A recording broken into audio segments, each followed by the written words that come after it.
আমি ভদ্র ছেলে, আমি তো আজ পর্যন্ত একটা ব্যায়াম করি নাই, শুধু ধরে আমি ফোন থেকে ব্যায়াম করছিলাম, তুই আমারে তিলে তিলে শেষ করে দিছস।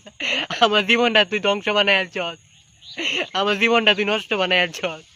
কেন, আমি তোর কি অপরাধ করছি? তুই আমার সাথে কেন এমন করস? আমার কি চরিত্রের কোনো সমস্যা আছে? আমার মতন বড় লোক এই বাংলাদেশের মধ্যে কেউ আছে? তুই তো আমারে ভালো রেছি নস, আমি চরিত্রহীন, আমি আমি নষ্ট ছেলে, আমি নেশা পানি করি, তো আমি সাদিয়া লয়ে ব্যায়াম করি, তুই আমার কেন গেলি মিথ্যা বাদ দে। আমার জীবনটা তুই নষ্ট বানাই আনছস, আমার লাইফটা তুই শেষ করে দিছস। তুই কেন খালি এমন করস? তোর মতন মাইয়া কি, তোর মতন মাইয়া গোনার টাইম আছে? তোরে আমি মন থেকে ব্যায়াম করে এলাম, আমি শুধু তোরই লাগবো জান্নাত, আমি শুধু তোরই ভালোবাসি, আমি সাথিয়ার লগে ব্যায়াম করি না, আমি শুধু তোরই লাগবো, আমি তোরই বিয়া হতাম চাই জান্নাত, জান্নাত রে।